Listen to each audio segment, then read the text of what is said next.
वाहनावर अवकाळी पावसामुळे झाड पडलेलं आहे आणि अचानक आलेल्या पावसानं अनेकांचं मोठं नुकसान केलंय। अग्निशामक दल आणि क्रेनच्या सहाय्यानं गाडीवर पडलेली झाडं बाजूला केली जात आहेत। दत्तवाडी परिसरामध्ये अनेक ठिकाणी झाडं पडली आहेत आणि त्यामुळे वाहनांचंही मोठं नुकसान झालंय। याबाबत स्थानिकांबरोबर बातचीत केली आमचे प्रतिनिधी सागर आव्हाड यांनी।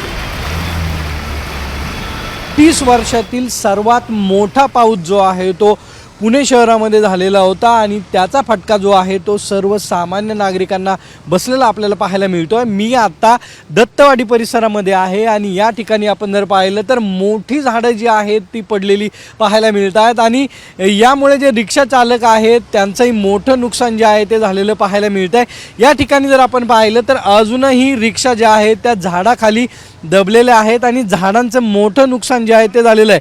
पुणे महानगरपालिकेच्या वतीनं ही झाडं अजूनही बाजूला करण्यात आलेली नाही आहेत। आम्ही समोरच होतो तर आम्हाला कडकड आवाज आला, आम्ही पळत सुटलो तर आमच्या रिक्षा इथंच होत्या, त्यामुळं आहे ना अजून रिक्षा काढल्या नाही। काल त्यांना आम्ही बोललो रिक्षा आमच्या बाहेर काढायच्यात, ते म्हणे आम्हाला भरपूर कामं आहे, मोठं नुकसान झालेलं आहे रिक्षांचं, आता ह्याची भरपाई कोण देणार? आणि किती वेळा सांगले की ते झाडं उंच झाल्यात बघा ते तोडावरनं, पण कोणी लक्ष नाही दिलं। हे सगळं गाड्यांचं रिक्षांचं खूप मोठं नुकसान झालेलं आहे।